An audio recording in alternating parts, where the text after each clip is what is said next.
Hi everyone, welcome to the History of Football channel. Today I'll be reviewing the match between Argentina and Mexico from the 2022 FIFA World Cup. For Mexico, this is their 17th time at the World Cup finals, but in their last 7 World Cup finals appearances, they've made the round of 16 but haven't progressed past that. So they'll be looking to get out of the group stage this time, and hopefully on their account they can get past the group stage into a quarter final. As for Argentina, they've won the World Cup twice, in 1978 and 1986, and they've also made the World Cup final in 1930, 1990 and 2014. So the pressure's really on them today. They have to get a result against Mexico because otherwise their World Cup could potentially be over, especially when at the start of the tournament so many people said that they were potentially going to win the tournament and Messi was going to go out with a World Cup winner's medal. Scored in that first half, I thought that the atmosphere at the ground was great. This could have been a match that you would think if you just switched on the telly, you didn't know it were World Cup. This match could have been in Argentina, could have been in Mexico. It certainly felt that way. Both sets of supporters in full voice. And in that first half, I thought Mexico started way better than Argentina. I thought the press from Mexico were very good. Argentina were kind of playing a bit like England, a lot of sideways passing, but I'd say that their build-up play was a bit faster than what England were doing.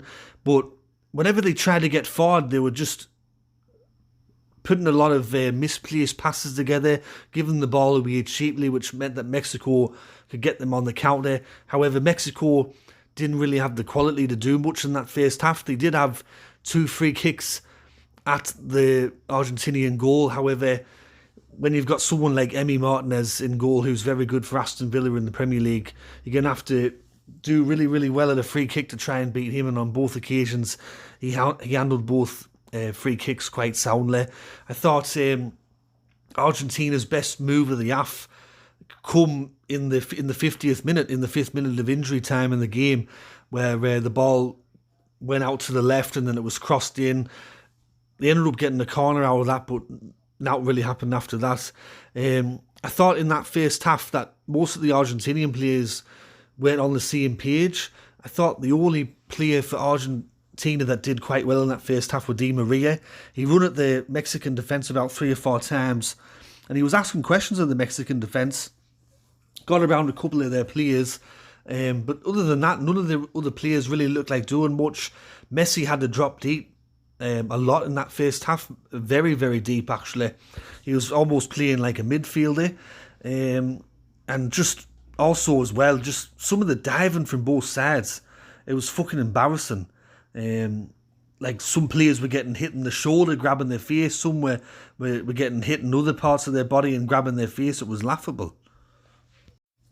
So it was a really stop-start half from both sides, lots of people just diving all over the place, couple of yellow cards, some very clunky build-up play from both sides. I think with both sides needing to win this match in order to try to progress from the group, they were not looking like two sides that were going to be progressing from the group based on this performance in the first half. But things can change in the second half, and we just have to wait and see. Going into the second half, I thought that Argentina started a lot better than they did in the first half. I thought that the passing were a lot better, the intent were a lot better. You could see that the desire from the players was better. I don't know what was said at half time, but certainly Argentina come out as a team that you'd expect that knew that they had to win in order to keep their World Cup dream alive. And especially with Di Maria, once again, he was running at the Mexican defence. He was asking questions of Mexico. And the first goal of the match come on the 63rd minute. And it was from Di Maria. He ran at the defence. He kicked the ball into the centre of the pitch. It landed to Messi. And the Mexican defence just switched off just for a split second. They backed off and Messi let fly with his left foot. And the ball went past Ochoa into the right-hand corner of the net. It was Ochoa's, I think, first attempted save of the match. I don't think there had been a shot on target from Argentina before that, and Ochoa couldn't get a glove to it.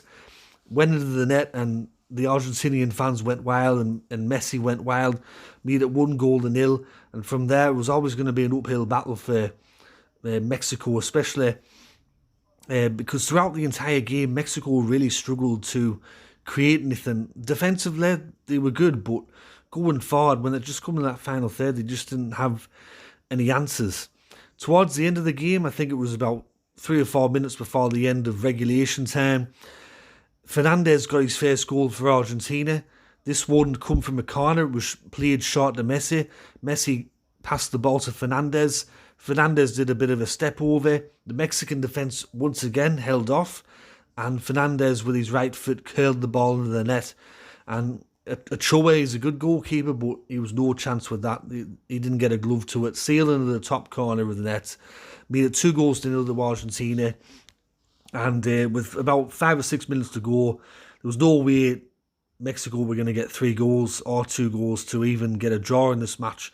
And Argentina just closed out the match to win 2-0 and keep their World Cup dream alive. As for Mexico, they have to beat Saudi Arabia and hope some results go their favour and maybe a bit of a goal swing here or there. But Argentina tonight win 2-0. For me, after watching this game with Argentina, I'm still not convinced about them. For about 60 minutes of this match, they weren't very good, and then it took Messi with a brilliant goal, and then it took another goal of some pretty poor defending from Mexico to win the game for them. I think we'll just have to see how they go against Poland, but especially in this game, they weren't at their best. Mexico defensively were okay, but going forward, they were quite poor. We'll have to see how Argentina handle potentially a team further in the competition that are better with their attack, because there weren't too many questions asked of that Argentinian defence, and going forward, especially in that first half, Argentina were quite poor, and if they want to win this World Cup, they're going to have to be better throughout the entire 90 minutes, not just see like a 20 to 30 minute period of a game. So anyways, everyone, this has been History of Football. Thanks for tuning in for another World Cup match review. I've got plenty more coming in the future. Thanks to everyone that's watched the last couple of videos that I've done for the World Cup. The views have been okay, better than what I expected. I mean, they're not extravagant views, but they're doing all right. But once again, this has been History of Football. Thanks for tuning in, and I'll catch us all later in the next one. All right, tatty bye for now.